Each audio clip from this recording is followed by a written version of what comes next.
Communication लेता है, listen speaking, listening speaking, और उन्होंने कहा ठीक है जो करना करो, आई वुड सजेस्ट कि go for professional help, and then I look for 2-3 different psychiatrist, क्योंकि मुझे पता है कि उन्होंने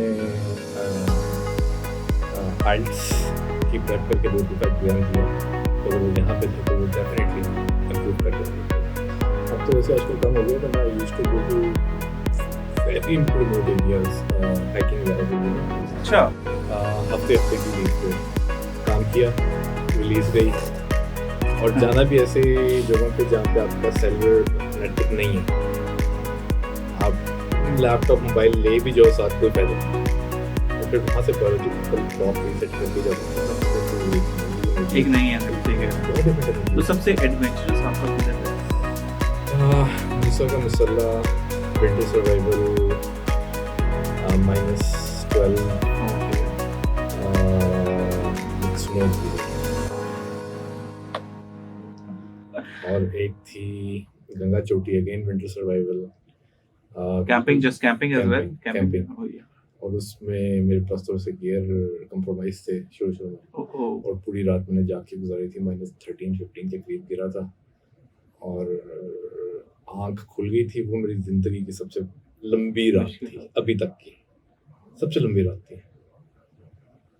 उसमें आपका मेंटल डिसीन पार जो होती है वो आपकी कंप्रोमाइज हुई होती है।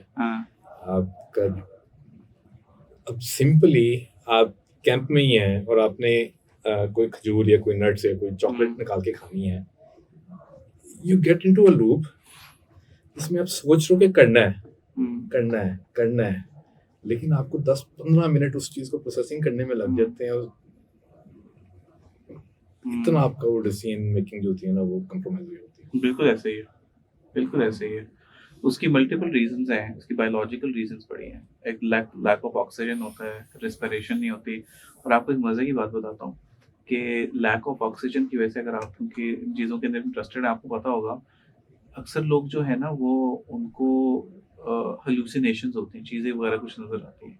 And one of the reason for that is, जब आपको ऑक्सीजन की कमी होती है ना, तो that is linked with hallucinations. और इसकी एक और मजे की आपको बात बताता हूँ कि जब जिन दिनों में कोरोना हुआ था ना, उन दोनों में काफ़ी ज़्यादा रिपोर्टिंग आई थी। मैंने खुद कुछ केसेस सुने थे कि यार उनको जो है ना, मरने से पहले ना कुछ चीज़ें नजर आ रही थी। उसकी रीज़न ये थी क्योंकि कोरोना के अंदर ऑक्सीजन लेवल ड्रॉप करता था, वो ड्रॉप करने की वजह से उनको हेलुसिनेशंस होती थी। इस वजह से बड़ा एक डर क्रिएट हो गया था कि यार ये कोरोना क्या हो रहा है। या एजुकेशन का प्रॉब्लम भी था, लेकिन back to the main point, हमेशा वर्थ इट बिल्कुल इट्स वेरी इंपॉर्टेंट। और आई थिंक बहुत ज़्यादा, एक तो होता है ना अंडररेटेड, हमारे कल्चर के अंदर कॉन्टेक्स्ट नहीं है वर्क लाइफ बैलेंस का, कि अपने काम के साथ साथ अपने आप को तवज्जो देनी है। और आप यकीन करें, मैंने जितनी भी देर साइकोलॉजी प्रैक्टिस की है, मेरे पास मेरे कॉलीग्स आके मुझे कहते हैं कि यार फलां प्रॉब्लम्स हो रही हैं, और प्रॉब्लम्स भी ज़्यादा फिजिकल में कन्वर्ट हो जाती हैं। तो मैं सिर्फ उनको एक चीज़ कहता हूँ कि आपने एक दिन में 1 घंटा अपने आप को देना है, जो दिल करता है करें। और जैसे जैसे वो बिजी होते जाते हैं, उनके जॉब होती है, शादी होता है, बच्चे होते हैं, तो स्पेशली जो मेल ऑफ द हाउस होता है, उसकी तो कोई लाइफ नहीं रहती। उसको कॉन्सेप्ट ही नहीं है कि भाई मैंने कुछ करना है। तो ओके, वो आपके वर्क पे भी इफेक्ट करता है, और आपके रिलेशनशिप्स की क्वालिटी वो नहीं रहती।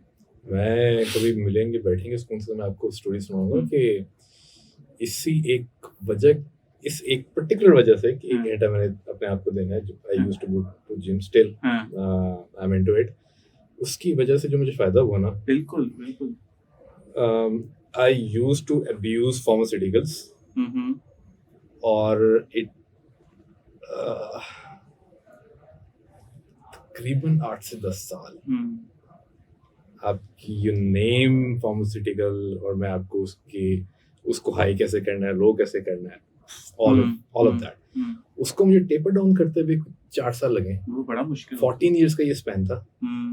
और सिर्फ वो जो 1 घंटे की मैं एक्सरसाइज तब भी रखी हुई थी, उसके बाद भी रखी हुई थी, बचत हो गई। वरना वहां से वापस आना बहुत मुश्किल है।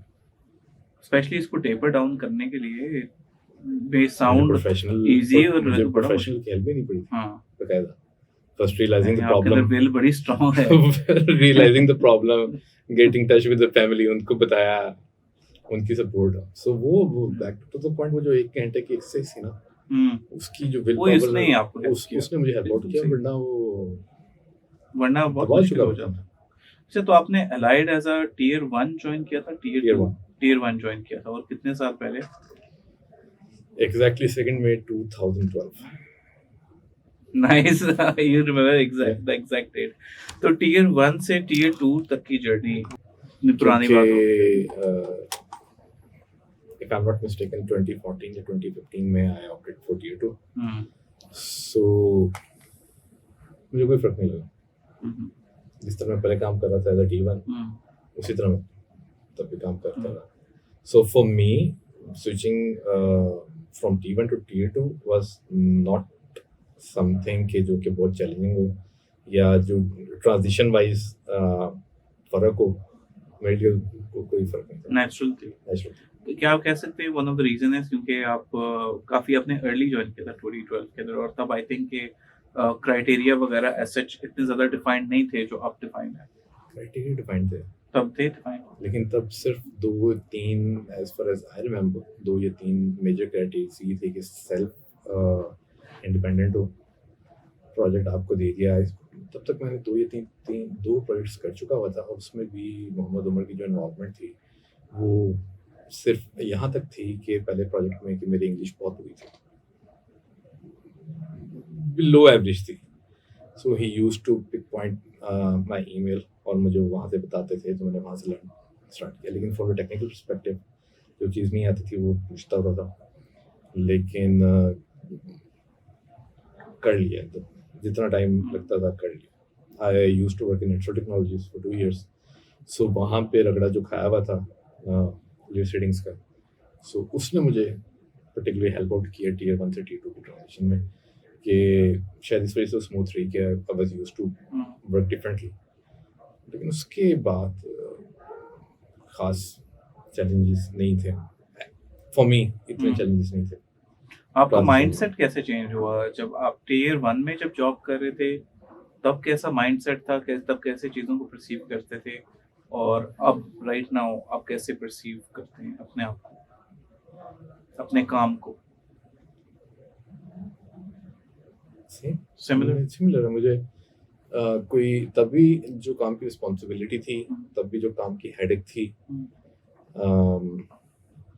अभी उस तरह की हेडेक है अगर कोई काम है तो बल्कि अब कंपैरेटिवली ज़्यादा रिलैक्स हो गया हूँ शायद वो स्किल सेट उस तरह डेवलप हो गया हुआ या वो प्रेशर हैंडलिंग सॉफ्ट स्किल्स उस तरह डेवलप हो गई हैं सो उसके अलावा जिस तरह मैं काम को हैंडल करता था T1 जब मैं था तो मोर और लेस अब भी वैसे ही है लेकिन जो मेजर फ़र्क वो ये आया है कि अब कोई भी अब मेजर प्रोजेक्ट डिज़ाइन या आर्किटेक्ट डिज़ाइन या इम्प्लीमेंटेशन के लिए मैं रिसर्च ज़्यादा करता हूँ ये आप कह सकते हो कि ये मेजर फ़र्क है और रिसर्च करने के बाद अपना होमवर्क करने के बाद I used to always discuss that with senior resources Usman Bhatti UBD भाई इरफान भाई कि मुझे क्या प्रॉब्लम है जिसका मैं सॉल्यूशन निकाल रहा हूँ ये मैंने सर्च किया do you have any better solution अगर आपने एक्सपीरियंस किया सो ये चीज़ आई थिंक कोलैबोरेशन आपकी बेहतर होगी मे बी आपका जो ओनरशिप में भी कोलैबोरेशन यही है ना कि आप आउट ऑफ द वे जाके उसका solution may be when you working आपके अंदर इतनी ज़्यादा ओनरशिप नहीं होती या you think it was similar कि अगर ये ख़त्म करना तो करना और वर्किंग टाइमिंग्स के बारे में क्या कहेंगे फ्लेक्सिबिलिटी में भी कुछ चेंजेस आई सिमिलर बल्कि उसको कभी कभी मैं अब्यूज़ भी करता हूँ लेकिन उसका फिर मुझे इम्पैक्ट यही पड़ता है कि then I used to sacrifice my family life over the weekends क्योंकि काम करना तो करना है मैं नहीं करना किसी और ने नहीं करना सो वो ज़रूर है कि कभी कभी मुझे जब मोटिवेशन लेवल आपकी यूँ चलते चलते एकदम ड्रॉप होती है काम में तो आपका काम आपको डेस्टिनेशन की तरफ चल ले जाते हो, उससे वापस आना जो है ना वो ऑलवेज चैलेंजिंग है। तो जब तक कोई धक्का ना लगे वीकेंड पे आपको अपने आप को ज़बरदस्ती बैठ के काम ना करना पड़े, और फिर आप देखो उसको कि यार ये पहले कर लेता, 2 घंटे का काम था, खाम का मैंने वीकेंड तक भटकाया इसको। तो वो एक जो रियलाइजेशन है ना वो फिर आपको कम बैक करने में मदद करती है। लेकिन आई वुड ऑलवेज से कि टियर 2 जो है ना वो जो बाहर से काम करके आ रहे हैं, बेशक वो जितने मर्जी सीनियर हैं, उनके लिए मॉडल में ये चैलेंजेस होंगे जो कि मुझे कभी कभी फील होते हैं। फ्लेक्सिबिलिटी जो है ना वो हर बंदा उस तरीके से ना उसको एब्जॉर्ब नहीं कर पाता। बिल्कुल सही कह रहे हैं। that's what I feel। बिल्कुल सही कह रहे हैं, क्योंकि अगर आपके पास टोटल इंडिपेंडेंस हो, जिस तरह आपने बात की कि डिसिप्लिन इज वेरी इंपॉर्टेंट। कुछ लोग होते हैं जब तक उनको डंडा ना पड़े ना तब तक वो काम नहीं करते, और कुछ लोग होते हैं, और आपसे ही कह रहे हैं कि हमारे यहाँ पे ज़्यादातर जितने भी ऑर्गेनाइजेशन है उनका कल्चर ऐसा ही है कि सुपरवाइजर का सर पे डंडा हो, तो people are so used to it, और फिर उनको खुद काम करने में बड़ा मुश्किल आता है कि यार मैंने खुद काम करना है, और जिस तरह आपने बोला प्रोक्रेस्टिनेट नहीं करना, तो कम्स अ चैलेंज। तो आप अभी आप T1s के साथ काम कर रहे हैं, आप उनको कैसा देखते हैं कि आपको उनके अंदर कोई एंथुसियाज्म नजर आता है टीयर 2 के अंदर ट्रांजिशन करने का? कुछ में आता है, कुछ में नहीं आता। लेकिन मुझे हमेशा ये लगता है कि अब जो मैं Tier 1 जिसके साथ क्लोजली काम कर रहा हूँ, कुछ जानते Tier 1 के साथ भी काम करता रहा हूँ, और उनको ना मोटिवेट रखना हमारा काम है, उनका काम नहीं है। अगर हम उनको मोटिवेट रखेंगे, उनको डेफिनेटली नंबर्स तो नहीं उनको हम डायरेक्टली बता सकते, क्योंकि वो फिर उनका पैशन को ना डिफरेंट ट्रैक पे लेके जाना। So I would always advice T1s के यार जो आपका पैशन है ना वो अपने स्किल सेट की तरफ लेके जाओ, पैसा खुद ही आ जाएगा। हमेशा ही होगा। तो अगर उनको नंबर्स बता दिए ना तो वो प्रोबेबली दूसरे ट्रैक पे चढ़ जाए, और जो उनका इंथ्यूसियाज्म है उसके मुतालिक वो डायरेक्टली डिपेंडेंट है कि हम उनको कैसे मोटिवेट करते हैं। तो आपका मोटिवेशन का टूल ये है कि आप उनको पुश करते हैं टुवर्ड्स गेनिंग स्किल्स। एग्जैक्टली, क्योंकि मुझे पता है कि उन्होंने आइल्ट्स की प्रेप करके 2 दफ़ा एग्ज़ाम दिया, तो अगर वो यहाँ पे थे तो वो डेफिनेटली इम्प्रूव कर जाएंगे ऊपर तक। उनकी ईमेल राइटिंग अच्छी हो जाएगी, उनकी लिसनिंग अच्छी हो जाएगी, उनकी स्पीकिंग बेहतर होना शुरू हो जाएगी। देन जब वो सर्टिफिकेशंस की तरफ जाएंगे उनकी टेक्निकलिटी बेहतर होना शुरू हो जाएगी। सो जिस तरह स्टेप बाई स्टेप इसको क्लियर करते जाएंगे ना, तो ये खुद ब खुद T1 के अंदर अपने आप को पोजीशन करने ऑटोमेटिकली पोजीशन होते चले जाएंगे। उनको ज़रूरत ही नहीं है कि किसी किस्म के मैं लिपापोची करूँ कि यार ऐसे कर लो तो ये T2 बन जाओगे और इसका ये फ़ायदा है, ये फ़ायदा। जब आप उनको ट्राउट से लेके जा रहे हो ना, वो यहाँ पे रहें ना रहें, इवेंचुअली फ़ायदा उनको। एंड यही चीज़ सीख के मैं यहाँ पे आया था, और यही चीज़ मैं आगे फॉरवर्ड कर रहा हूँ। किसी को अगर कोई फ़ायदा पर्सनली हो रहा है तो वो अगर लॉन्ग टर्म चलना चाहता है तो लॉन्ग टर्म हमें फ़ायदा होगा। वो नहीं चलना चाहता तो दैट्स अप टू हिम। अगर हम उसको ज़बरदस्ती भी करने की कोशिश करेंगे तो मज़ा नहीं है काम करने में। That's the bottom line. And आपने जैसा कहा कि कुछ लोग इंटरेस्टेड हैं, कुछ लोग इंटरेस्टेड नहीं हैं, वो आपको क्या लगता है कि ऐसी रीजंस हैं जिसकी वजह से वो इंटरेस्टेड नहीं?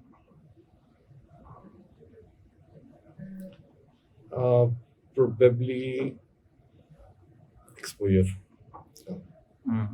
जितना एक्सपोजर उनका बेहतर होता चला जाएगा तो शायद वो फिर ज़्यादा इंटरेस्टेड होगा। Exposure in terms of business side of the things, technical side, communication side of the thing, soft skill side of the thing, वो लोग ज़्यादा इंटरेस्टेड हैं जिन्होंने यूनिवर्सिटीज़ में एक्स्ट्रा करिकुलम एक्टिविटीज़ में पार्टिसिपेट किया, जो यूनिवर्सिटीज़ में किसी न किसी सोसाइटी का हिस्सा रहे, किसी न किसी सोसाइटी का, क्योंकि उस एक्स्ट्रा करिकुलर एक्टिविटीज़ से उनकी जो सॉफ्ट स्किल वहाँ पे डेवलप हुई, तो चीज़ों को परसीव करके और अंदर जो टेबल चीज़ों को देख के अपने आप को ज़्यादा बेहतर प्लेस कर जाते हैं।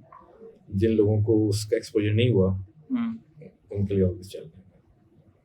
तो आप ये कह रहे हैं कि मुझे समझ आई है कि जो टियर 1 जो टियर 2 में मूव इन नहीं करना चाहते, वन ऑफ द रीजन करना नहीं चाहते नहीं मोटिवेटेड नहीं करने के लिए। करना तो सारे चाहते हैं, सारे चाहते हैं। सारे चाहते हैं।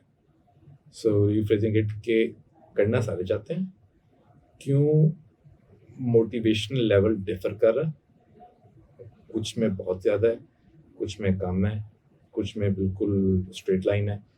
उसकी I think in fact I believe कि ये मुझे और आपको लगता है कि जिस तरह आपने फैक्टर्स बताए हैं कि जिस तरह सॉफ्ट स्किल्स बताए, कम्युनिकेशन बताया, कहीं ना कहीं आपको लगता है और क्या लाइक सेल्फ एस्टीम वगैरह फैक्टर्स भी इसके अंदर इंक्लूडेड है? चैलेंजिंग एनवायरनमेंट तो ज़रूर है, लेकिन चैलेंजिंग एनवायरनमेंट तो ऑलवेज आपको मोटिवेट करता है। कंफर्ट जोन से निकलना उनको शायद मुश्किल लगता है शायद, बट आई कैन नॉट से for sure on their behalf.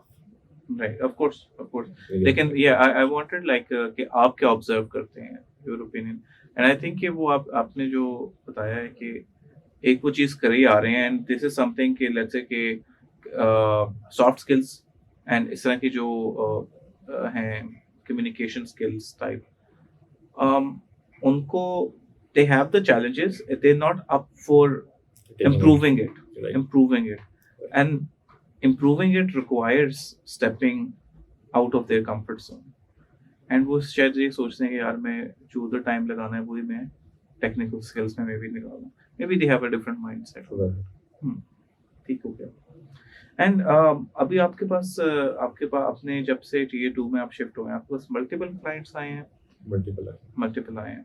तो जो मल्टीपल क्लाइंट्स का ये सारा का सारा जो फेज था, इसके अंदर अक्सर मैंने काफ़ी लोगों को इंटरव्यू किए, तो कहीं ना कहीं बंदे को रिस्क होती है यार कि स्पेसिफिकली जब आप स्टार्ट आउट कर रहे होते हैं, आपके पास एक क्लाइंट होते हैं या 2 क्लाइंट होते हैं, आपके जहन में आता है कि यार अगर ये क्लाइंट छूट जाएंगे तो क्या होगा, how is going to work out.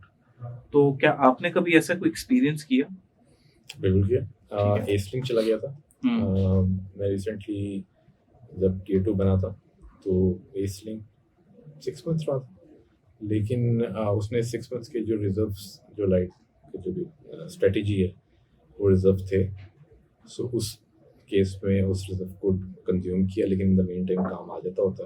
लेकिन कभी भी इस तरह नहीं सोचा, because it gives me unavoidable unnecessary stress कि क्या होगा rather than putting my focus on क्या होगा, let's put the focus and energy क्या है इस पर। so वो अभी तक तो सही चल रहा है। ये बड़ी आपने ज़बरदस्त वैसे बात की है, और हम एक्चुअली लोगों को ट्रेन करने की कोशिश करते हैं इसी चीज़ के ऊपर, क्योंकि जब आप फ्यूचर के बारे में सोचते हैं ना, वो आपको एंग्शियस कर देता है, वो एंग्जाइटी को रेज करता है, और उसको जो करने की ओवरकम करने की टेक्निक्स है ना, लेट्स से माइंडफुलनेस एक टेक्निक है, वो पूरी की पूरी टेक्निक ये है कि फ्यूचर के बारे में ना सोचो, प्रेजेंट में रहो। यू वोंट बिलीव कि मुझे एंग्जाइटी इतनी ज़्यादा होती थी कि अगर मैंने मोटरवे पर ट्रैवल करने पर ड्राइव करके, तो मैं 2 या 3 लेग दैट खा के ड्राइव करता हूँ। I used to have that level of anxiety. और ये कब से आपको काफ़ी पहले से थी? प्रोबेबली लेट 2007-8 से स्टार्ट हुई थी। पीक इसकी आई थी कोई 2016-17 में, और फिर 2018 में रियलाइज किया ये बहुत हो गया। So while you were working at Allied, you Exactly. had like I have severe issues of stress issue, severe anxiety issue. अलहमदुलिल्लाह डिप्रेशन नहीं था उस टाइम पे, अभी नहीं, बट कहीं ना कहीं डिप्रेशन आता है तो उसको सिट डाउन कर लेता हूँ, लेकिन severe anxiety issues थे, और फिर उसको ओवरकम किया। कैसे ओवरकम किया? और वर्क के साथ, क्योंकि ज़्यादातर जब लोगों को स्पेसिफिकली मैंने भी जो देखे हैं, मेरे पास भी कुछ क्लाइंट्स मेरे थे, वो कोप अप नहीं कर पाते, क्विट कर देते हैं अपने करियर को। वो कहते हैं कि हम थोड़ा सा बेहतर हो गए, will go back. They talk about how did you manage it? Focus was always work. In fact शादी रीजन थी कि फैमिली भी सेकंड प्रायोरिटी पे आई हुई थी। जब नई शादी हुई तो I used to have very different kind of aggressional behaviour और अनप्रेडिक्टेड बिहेवियर, जो कि मुझे बेगम रियलाइज करवाती रहती थी बाद में, तो I think the first thing जो कि मुझे हेल्प आउट की कि मैं ऑलवेज एक्सेप्टेंस बिहेवियर के साथ होता था। यार ये गलती की है, उस टाइम पे नहीं, बट आफ्टर सम टाइम गलती की है तो गलती है मेरी, गलती है। और शायद उसकी वजह भी ये थी कि मुझे पता था कि गलती की वजह ये है because I am coping with anxiety issues, so at least मुझे फेस करना चाहिए कि मुझे है। तो वहाँ से फिर जब एहसास हुआ कि यार ये चीज़ बहुत ज़्यादा ख़राब होती जा रही है, द मोमेंट, पर्टिकुलर मोमेंट जब मुझे रियलाइज मेरे जहाँ से कम बैक हुआ, 2 इंसिडेंट थे। एक इंसिडेंट था कि मैं इस्लामाबाद से लाहौर से मैं निकला हूँ, इस्लामाबाद बेगम बच्चों को मैंने ड्रॉप किया एंड पेशावर चला गया हूँ। वहाँ से मैंने वेपन परचेज किए हैं, लाइसेंस्ड वेपन। सेम डे पे मैं वापस आ गया हूँ और आई वॉज हाई ऑन और फिर अगले दिन मुझे याद थी लेकिन ब्लर हुआ था, सारा एपिसोड ब्लर थी। फिर अगले दिन कोई मेहमान आए रात को, उनके साथ बैठे गपशप किया, बैठ खाना शाना खाया, सुबह उठाऊँ नाश्ते पे घर वालों से बात हुई है तो कोई रात वाली बात हुई है, डिडंट रिमेंबर कि क्या हुआ और आई वाज शॉक्ड कि यार कोई आया भी था। So that was the point जब मुझे रियलाइज हुआ कि जो एंग्जाइटी की वजह से जो मैं एक शॉर्टकट्स पे जा रहा हूँ वो भी इतना ज़्यादा हो चुके हैं कि साइड इफेक्ट्स तो है ही हैं, लेकिन मेरा जो रेजिस्टेंट लेवल था वो इतना ज़्यादा बढ़ चुका हुआ है कि उस टाइम पे आप दूसरों, मेरे साथ वालों को नहीं पता लग रहा है कि मैं हाई हूँ, मैं फार्मास्यूटिकल पे हाई हूँ, या मैंने इतनी ज़्यादा लिख ना मेरी ज़ुबान में कोई वो आ रही है, ना मेरे बिहेवियर में कोई फ़र्क आ रहा है। सो वो रेजिस्टेंस लेवल इतना हाई कर चुका होता, तब फिर वो आपका नॉर्मल बिहेवियर, लोगों को लगता था आपको नॉर्मल बिहेवियर है, नॉर्मल बिहेवियर, वो बस टर्निंग पॉइंट वो थे। और फिर रियलाइज़ करने के बाद मैंने सबसे पहले वाले साहब को बताया, उनके लिए काफ़ी मुश्किल था। वो पिछले कोई 40 साल से फार्मास्यूटिकल में थे, फार्मास्यूटिकल में नहीं थे वो, बेसिकली आपकी मार्केटिंग एंड सेल्स में थे, ठीक है, जिसमें उन्होंने फार्मास्यूटिकल्स में कुछ अर्सा काम किया था उनकी ऑपरेशन के सेगमेंट्स में। सो उनको कुछ आइडिया था कि उन्होंने देखे होंगे कुछ केसेस, दोस्त वगैरह सारे उनके वो डॉक्टर्स वगैरह थे, सो उनको कुछ आइडिया था, तो उन्होंने बहुत हेल्प किया और उन्होंने कहा ठीक है जो कर रहे हो करो, आई वुड सजेस्ट कि go for a professional help. And then I look for 2-3 different psychiatrist, उससे पहले साइकोलॉजिस्ट, उनसे नहीं बात समझ आई मुझे, तो फिर प्रॉपर 2 साइकियाट्रिस्ट मैंने चेंज किया और फिर उनको फॉलो अप करते तो आपको लगता है कि आईटी इंडस्ट्री के अंदर स्पेसिफिकली आप लाइट में हम काम कर रहे हैं, यहाँ पे लोग काफ़ी ज़्यादा या एंग्शियसनेस के इश्यूज हैं काफ़ी, मेरे एक्सपीरियंस पे भी नेम लाइट में ही सर्कल में बहुत ज़्यादा मैं एग्री करता हूँ। मैंने तो असेसमेंट की भी और मुझे पता है कि यहाँ पे स्पेसिफिकली जो आई वाज अमेज्ड, क्योंकि मैंने डिफरेंट इंडस्ट्री में काम किया है, IT being one of the new industry जिसमें मैं काम कर रहा हूँ तकरीबन 1.5 साल से, और आईटी प्रोफेशनल्स के साथ, और आई वाज अमेज्ड कि मैंने जब एंग्शियसनेस और सेल्फ एस्टीम और साइकोलॉजिकल डिफिकल्टीज का वर्ड इस्तेमाल करूँगा कि जिनको नफ्सियाती मुश्किलात हैं, आईटी के अंदर बड़ा प्रेवलेंट है ये। उसकी I think in my point of view I believe कि उसके मेजर रीजन ये कि हम लोग used to am a command दी कमांड चल गई। एग्जैक्टली मेरा भी यही कंक्लूजन है।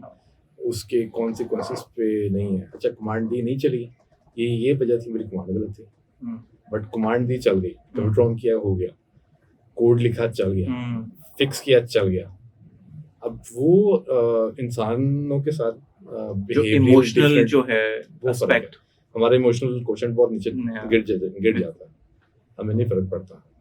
टू बी वेरी मैं ऑनेस्ट। बिल्कुल बिल्कुल वो रूटीन में ऐसा बन जाती है कि नहीं फील होता इंटरेक्शन आपका इंटरेक्शन है। तो फिर जब आप एक फैमिली लाइफ में या एक किसी रियल टाइम सिनेरियो में आप फंसते हो और उसमें जब आपको पड़ती है स्ट्रेस या पड़ती है तो आपके पास इतनी चीज़ें अवेलेबल होती हैं, आप शॉर्टकट की तरफ जाते हो और वहाँ पर फंस जाते हो। वहाँ पे ट्रैप। बिल्कुल सही, agreed, 100% agreed. And I think कि ये भी कुछ रीजन हो सकती है कि जिसकी वजह से आप अपने करियर के अंदर ग्रो नहीं कर पाते, बेशक आप टीयर 1 में या टीयर 2 में, क्योंकि डेफिनेटली अगर आपको कोई साइकोलॉजिकल, और सबसे पहले जिसमें आपने एक्सेप्टेंस वाली चीज़ बताई है, एक्सेप्टेंस की वजह से ही आप इससे बाहर निकल सकें, ये मैं आपको बता रहा हूँ। और मेजॉरिटी चीज़ें ये, मेजॉरिटी रीज़न ये है कि majority of the people they can not accept that they have an issue. मजे की बात बताऊँ सेपरेट नोट के, जब आप शॉर्टकट पे जाते हो ना, तब आप अगर ये काम कर रहे हो ना तो आपकी एफिशिएंसी बहुत बढ़ जाती है। आपको क्योंकि फोकस आपका सिंगुलरिटी पे चला जाता है। हाँ जी बिल्कुल। तो टेक्निकली तो आप बड़े स्ट्रांग निकल जाते हो उसमें, लेकिन जनरली इन लाइफ में आपको इश्यूज होते हैं। जनरली लाइफ चैलेंजिंग हो जाती है। That makes sense. Life challenging हो जाती है, लेकिन दैट